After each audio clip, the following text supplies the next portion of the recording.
Queridos amigos, sejam bem-vindos ao canal Videira Espírita. Meu nome é Cristina Brito e este é o programa Projeto 15 Minutos, o Evangelho segundo o Espiritismo. Aqui estudamos diariamente a terceira obra básica da doutrina espírita, codificada por Allan Kardec, o Evangelho segundo o Espiritismo. Estamos atualmente no capítulo 12, Amai os vossos inimigos. Já no final do capítulo, na parte de instruções dos espíritos. Vamos ver hoje o item 14. Já assim, é um grupo de mensagens que fala sobre o duelo, no final do capítulo 12. O duelo, que era uma atividade quase tradição, né? Antiga, muito antiga, de se lavar a honra com sangue. Primeiro se fazia em qualquer lugar, porque matar e morrer não fazia muita diferença na sociedade bárbara de antigamente. Depois, esses duelos aconteciam em lugares recolhidos, em horas marcadas, e depois também isso foi proibido. Isso é proibido, duelo é proibido. Matar é proibido, em qualquer circunstância. Mas até os anos 70, vamos esquecer disso, homens matavam mulheres e diziam que era crime de honra. E muitos foram inocentados por isso. Crime de honra. Lavando lá a honra com sangue, porque a mulher o traiu. E ele foi lá e matou a mulher e era inocentado porque ele lavou a honra dele. Mas não havia duelo, porque a mulher vai duelar com quem? Como? Mulher nunca se envolveu em duelo. O duelo da mulher sempre foi diferente, nunca foi com armas de sangue. Não é? A mulher duela de outra forma. Mas esse tipo de duelo que nós estamos falando, de sangue. E os homens, então, nesse caso do crime de honra, não era duelo, né? Simplesmente assassinatos. Né? Mas queremos só remontar essa ideia, né, de que se lava a honra com sangue. Então era por isso que os duelos eram realizados. Né? Então nós temos aqui no item 14 uma mensagem do Espírito Francisco Xavier, recebida em Bordeaux, 1861. Ele nos diz: claro que nós já estamos aqui, já falamos bastante sobre a questão do duelo, então não vamos repetir o que já falamos aqui, se eu não me engano, já há 2 dias, esse já é o 3º dia de mensagens sobre o duelo. E ele diz assim, começa dizendo: que opinião terão de mim? Dizei-vos frequentemente se eu... Sim, primeiro ele vai dizer assim, as pessoas frequentemente pensam, que opinião terão de mim se eu recuso a reparação que me é pedida ou se não a peço àquele que me ofendeu? Então, ofensas, né? Honra ferida. Então, que opinião terão se me ofenderem e eu não desafiar quem me ofendeu, ou se eu recuso diante de uma reparação que me é pedida, quando eu sou o ofensor? Os loucos como vós, loucos, imaturos, né? Tolos mesmo. Os loucos como vós, os homens atrasados, vos censurarão. Ou seja, tem uns que vão dizer, você é banana, você não reagiu, você tem sangue de barata, esse tipo, que ainda escutamos esse tipo de coisa, não é? Não mais esse tipo de duelo, mas outros tipos de enfrentamento que ainda existem. Os loucos como vós, os homens atrasados, vos censurarão. Mas aqueles que estão esclarecidos pela luz do progresso intelectual e moral dirão que agistes de acordo com a verdadeira sabedoria. Refleti um pouco. Por uma palavra frequentemente dita ao ar ou muito inofensiva da parte de um de vossos irmãos, vosso orgulho se acha ferido. Respondeis-lhe de maneira áspera. E daí uma provocação. Quer dizer, a pessoa diz uma bobagem, aí há uma resposta áspera à bobagem. Aí o outro que disse é bobagem por causa da resposta áspera, torna-se áspero também. E aí o tom vai subindo, o clima vai esquentando. Antes de chegar o momento decisivo, né, porque a situação vai sendo construída, antes de se chegar lá, que é exatamente o desafio para o duelo, perguntai-vos se agis como cristão. Que contas deveis à sociedade se a privais de um de seus membros? Pensais no remorso de ter arrancado a uma mulher seu marido? A uma mãe seu filho? Aos filhos seu pai e seu sustentáculo? Certamente aquele que ofendeu deve reparação. Mas não é mais honroso para ele dá-la espontaneamente, ou seja, ao ofensor dar a reparação espontaneamente, em reconhecendo seus erros, do que expor a vida daquele que tem direito de se lamentar?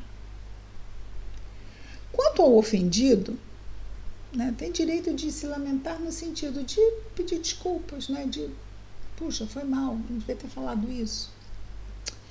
Quanto ao ofendido, convenho que algumas vezes pode se achar gravemente atingido. Sim, tem situações graves, não é, que acontecem.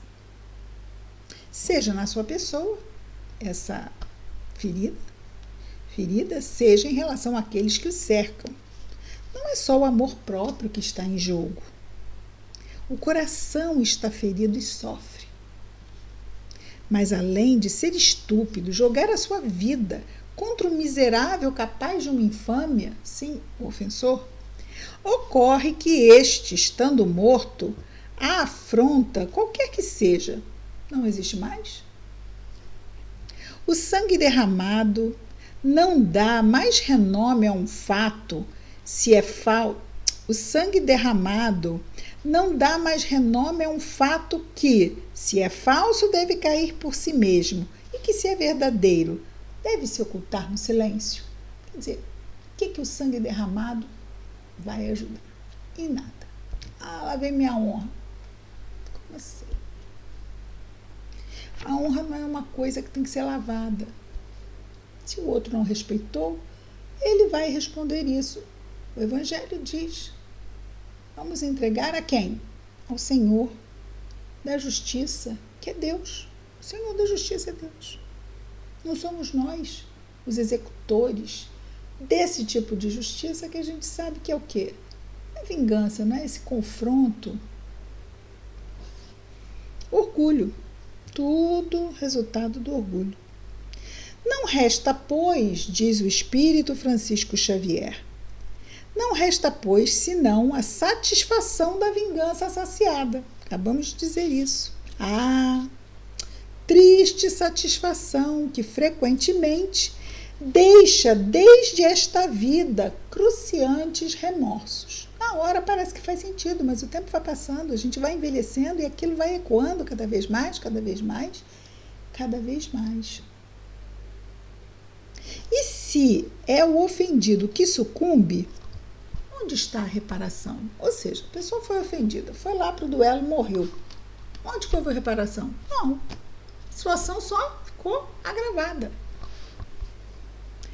Quando a caridade for a regra de conduta dos homens, eles conformarão seus atos, ou seja, farão conforme, não é? Conformarão seus atos e suas palavras a esta máxima: não façais aos outros o que não quiserdes que vos façam. Ó, onde está? Lá no Evangelho, não é? A máxima de Jesus.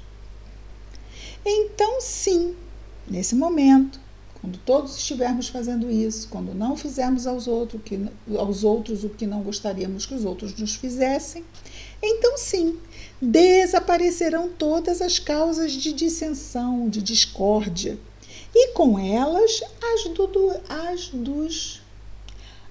do duelo e das guerras, que são os duelos de povo a povo. Muito boa essa, não é? Então, a guerra é um duelo entre duas nações, ou mais de duas. Muito bem. e ficarão para trás, tanto os duelos pessoais quanto as guerras. Não fazer aos outros o que não queremos que nos façam. O item 15 é uma mensagem do Espírito Agostinho, recebida em Bordeaux, 1861.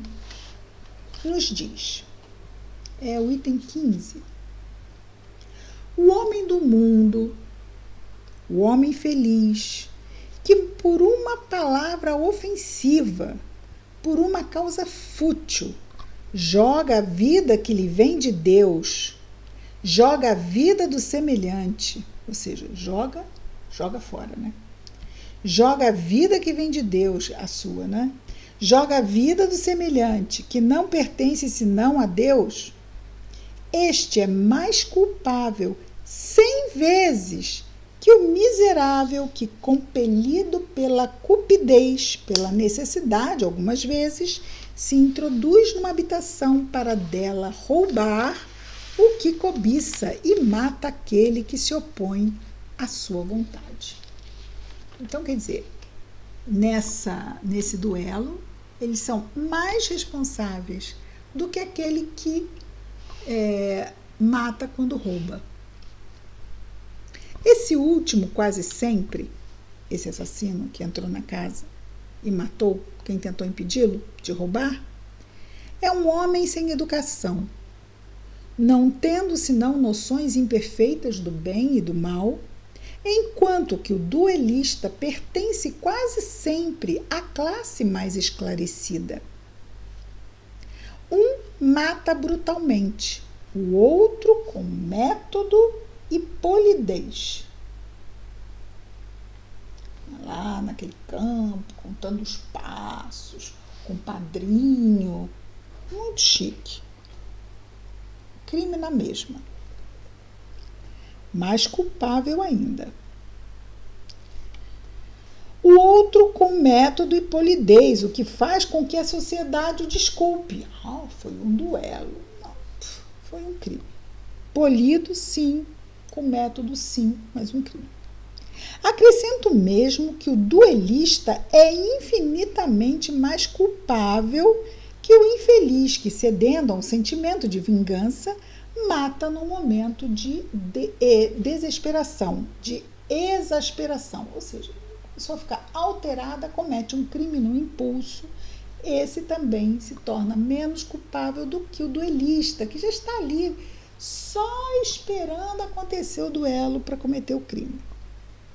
O duelista não tem ponto para desculpar o arrastamento da paixão, porque entre o insulto e a reparação há sempre tempo para refletir. Nunca é na hora. O duelo é no dia tal, na hora tal, levando o padrinho e tudo isso. Ele age, pois, friamente e de plano premeditado. Tudo está calculado e estudado para matar mais seguramente o seu adversário. É verdade que expõe também a sua vida, e é isso que reabilita o duelo aos olhos do mundo. Ou seja, não foi um assassinato porque o outro estava ali com arma para se defender. Então, essa forma como era feito, né, o duelo, reabilita o duelo aos olhos do mundo porque nele vê um ato de coragem e um desprezo à própria vida. Nossa, quanta coragem, né? Mas a verdadeira coragem, quando se está seguro de si, o duelo, resto dos tempos da barbárie, onde o direito do mais forte fazia a lei, desaparecerá com uma apreciação mais sadia do verdadeiro ponto de honra. E à medida que o homem tiver uma fé mais viva na vida futura. E é interessante que isso acontecia no mundo cristão, onde vimos Jesus falar que a morte, né, provar que a morte não existe. E mesmo assim, ainda não há entendimento dessa ideia. E a gente vê que até hoje muito disso ainda, já estamos muito melhor. E olha que só passou, nem 200 anos. e já estamos tão melhor, mas vamos continuar aí melhorando. E nós temos, embora tenha feito 15 minutos, só falta esta nota de Kardec, que é o item 16. E como só falta esta notinha, vamos vê-la. Os duelos tornam-se cada vez mais raros. Estamos aqui em 1864. E se são vistos ainda de tempos em tempos em dolorosos exemplos, o número deles não é comparável ao que era antigamente. Antigamente, um homem não saía de casa sem prever um encontro, tomando sempre suas precauções em consequência. Um sinal característico dos costumes do tempo e dos povos está no uso do porte habitual, ostensivo ou oculto de armas ofensivas e defensivas. A abolição desse uso, do uso de armas, testemunha o abrandamento dos costumes. Ou seja, não é agora no meio da rua que nós vamos receber o desafio. Vamos duelar. 3 desafios de duelo até chegar em casa. E é curioso seguir-lhe a gradação desde a época em que os cavaleiros não cavalgavam jamais, senão com uma armadura de ferro. Tinha esse tempo, né? Todo mundo lá de armadura, cheia de metal, né? Armadura de ferros e armados de lança, até o porte de uma simples espada, tornada antes um adorno e um acessório de brasão do que uma arma agressiva. Isso ainda era comum no século XIX, né? Os homens postarem aquele florete, mas mais como para compor ali a indumentária. Um outro indício de costumes é que, antigamente, os combates singulares tinham lugar em plena rua, diante da multidão, que se afastava para deixar o campo livre e que hoje se oculta. Ou seja, se há um crime, não se faz mais no meio da rua, né? Se buscam lugares ocultos, porque isso já não é absolutamente visto como uma coisa normal. Hoje, a morte de um homem é um acontecimento que emociona. Antigamente, não se lhe dava atenção. O espiritismo vencerá esses últimos vestígios da barbárie em colocando nos homens, colocando na mente dos homens o espírito de caridade e de fraternidade. Então, são essas informações, né? Esse acervo que a doutrina espírita nos traz de conhecimento para deixarmos cada vez mais as paixões materializadas que por tantos e tantos séculos nos comprometeram. Hoje podemos fazer mais e melhor no campo do bem. Amanhã começaremos um novo capítulo. Até amanhã com mais um programa Projeto 15 Minutos, o Evangelho segundo o Espiritismo. Muita paz a todos.